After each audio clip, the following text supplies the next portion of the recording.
क्या भजन करने वाले सुखी नहीं हो सकते? क्या भक्ति के रास्ते चलने वालों के पास पैसा नहीं हो सकता? क्या खूब अमीर या समृद्ध नहीं हो सकते अगर वो ईश्वर के रास्ते चल रहे हैं, ईश्वर को पाना चाहते हैं? इसी बात को थोड़ा हम समझने की कोशिश करेंगे आज की इसी वीडियो में। हरिओम, जय श्री कृष्णा, राधे राधे। मैं सागर ठाकुर स्वागत करता हूं आप सबका आप ही के चैनल सागर ठाकुर ऑफिशियल में। देखिए, कुंती माता ने एक बार कहा था श्री कृष्ण से कि आप हमें दुख दीजिए ताकि दुख में आपका सुमिरन बना रहे। कहते हैं कि दुख में सुमिरन सब करे, सुख में करे न कोई, जो सुख में सुमिरन करे दुख काहे को होय।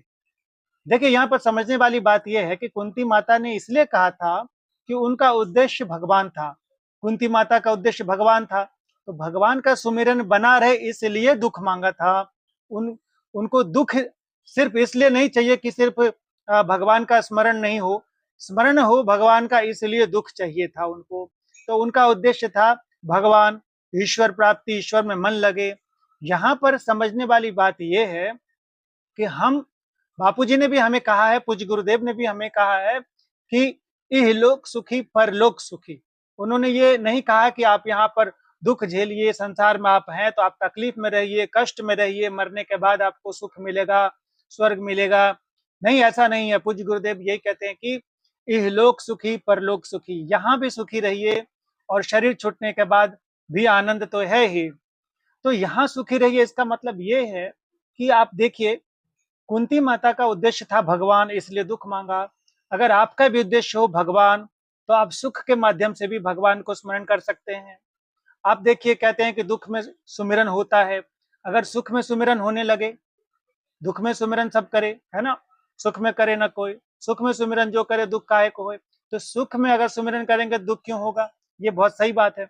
अच्छा, इसमें देखिए, आदमी जैसा विचार करता है, जैसा सोचता है वैसा बन जाता है। जैसा विचार करता है, जैसा सोचता है वैसा उसके साथ होने लगता है। इसे एक संकल्प शक्ति भी कहते हैं। इसलिए अगर हम, जो हमारे पास सुख सुविधाएं हैं, भगवान ने जो हमें दिया हुआ है ऑलरेडी, उसका हम धन्यवाद करें भगवान को। हर छोटी बड़ी चीजों के लिए भगवान का धन्यवाद करें। तो देखिए, भगवान का स्मरण भी बना रहेगा और धन्यवाद करते रहने से वो चीजें हमारे पास और बढ़ेगी। जो भी हमारे पास धन है, संपत्ति है, रुपया है, पैसा है, परिवार है, पुत्र है, संपदा है, सबके लिए भगवान का धन्यवाद करें। हर छोटी बड़ी चीजों के लिए हम धन्यवाद करें। अगर हम धन्यवाद करते रह जाएंगे और ये प्रैक्टिस हम अपने अंदर ले आएंगे कि भगवान का हम धन्यवाद करें हर छोटी बड़ी चीजों के लिए। आपको अच्छा भोजन मिला, भगवान आपका धन्यवाद। आपको अच्छा कहीं जाने का साधन मिला, भगवान आपका धन्यवाद। आपके परिवार है, आपका पुत्र है, भगवान आपका धन्यवाद, आपने बहुत अच्छा परिवार दिया, पुत्र दिया। और जो भी आपको सुख सुविधाएं मिलती है, छोटी बड़ी चीजों के लिए आप भगवान का धन्यवाद कीजिए। आप भगवान का धन्यवाद करेंगे, भगवान का स्मरण बना रहेगा हर समय, और सुख सुविधाएं जो मिली हुई हैं वो और भी बढ़ेंगे। जिसको आप समय देते हैं, एनर्जी देते हैं, वो चीजें और बढ़ती हैं, और उन चीजों का हम सदुपयोग करते हैं तो और ज्यादा बढ़ती हैं। इसलिए जो सुख सुविधाएं हैं संसार में, जितनी भी सुख सुविधाएं हैं, ब्रह्मांड वो परमात्मा का बनाया हुआ है, और परमात्मा हमारा अपना है। हम परमात्मा के बच्चे हैं, एक तरह से आप समझिए कि हम जब उनकी बनाई हुई चीजों से, उनकी सुख सुविधाओं से जब हम खुश होते हैं तो भगवान को भी खुशी होती है। भगवान वो चीजें हमें और देते हैं, हम भगवान को धन्यवाद देते हैं, कृतज्ञता व्यक्त करते हैं।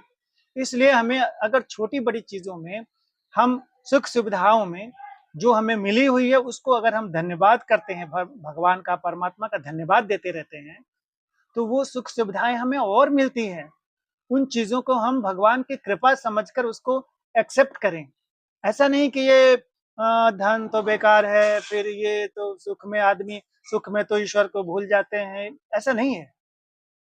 आप इस टेक्निक से नहीं भूलेंगे ईश्वर को। आप भगवान के लिए ही भगवान को धन्यवाद दे रहे हैं, आप ये समझ के चलिए। कोई जरूरी नहीं है कि आप दुख काट के ही भगवान को प्राप्त कर सकते हैं। सुख में भी ईश्वर को प्राप्त कर सकते हैं, बल्कि ईश्वर तो आपके साथ है ही। इह लोक सुखी परलोक सुखी, कितना अच्छा उद्देश्य है गुरुदेव का। पूज्य गुरुदेव ने कितना अच्छा बताया है कि इह लोक सुखी परलोक सुखी, यहाँ भी सुखी रहना है और परलोक तो हमारा सुखी है ही। तो यहाँ सुखी रहना है तो उसके लिए हम हर जो भी चीजें हमको मिली हुई हैं, सुबह सो के उठते हैं, हे भगवान आपने हमें नई सुबह दी, नया दिन दिया, आपका बहुत बहुत धन्यवाद प्रभु।